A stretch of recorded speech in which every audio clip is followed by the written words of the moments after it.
Pagkawala nga ng tubig dito sa amin sa harapan nito, pinababa ko na nga yung e-bike at hindi ko nga agad naasikaso dahil naglinis pa nga rin kami ng bahay. Natagalan talaga bago ko harapin yung e-bike na to. Nung nakita ko nga ganito na yung itsura at puro kalawang ay talagang pinababa ko na nga dito sa harapan ng bahay namin. Doon nga to nakapwesto sa mataas na bahay kaya ngayon ko lang din talaga maaasikaso. Nung nakita ko nga ganito yung itsura ng e-bike ko ay talagang naiinis na ako. Bukod sa madumi na nga at puro pa kalawang kaya heto nalinis ko na nga yung e-bike ko dahil naiinis talaga ako, napakadami ng kalawang at kung meron nga kayong maire-recommend na pantanggal ng kalawang i-comment nyo na nga lang. Ingat na ingat ko nga tong e-bike na to dahil eto nga lang din yung ginagamit kong service panghatid nga sa mga bata at pupunta nga ng palengke gawa nga ng mahal nga ang pamasahe. Yang e-bike na nga yan, sariling pera ko yung pinambili ko talaga dyan kaya ganyan na lang din talaga yung pag-iingat ko. Bago nga ulit pumasok yung mga bata sa Lunes, nilinis ko na talaga tong e-bike ko dahil iba na nga talaga yung dumi at ang dami ng kalawang.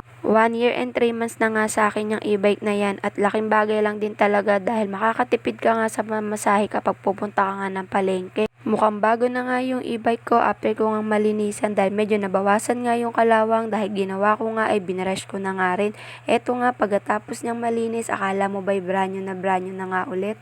Papahingahin ko nga muna yan at i-charge ko nga kung full charge ba yan o lobat dahil 2 linggo nga yan nakatenga dun sa may taas nga ng bahay. Dito nga medyo may mga kalawang pa nga kaya kailangan ko talagang bumili ng pang-alis at dito nga medyo malinis na nga at mukhang bago na nga siya ulit at maraming salamat nga sa e-bike na yan. Dahil lagi niya nga kami iniingatan sa bawat biyahe namin papuntang school at palengke o saan man kami gagala ng mag-iina. At eto na nga yung mga harap namin malinis na at wala ng baha. Ayun lang, salamat. Bye!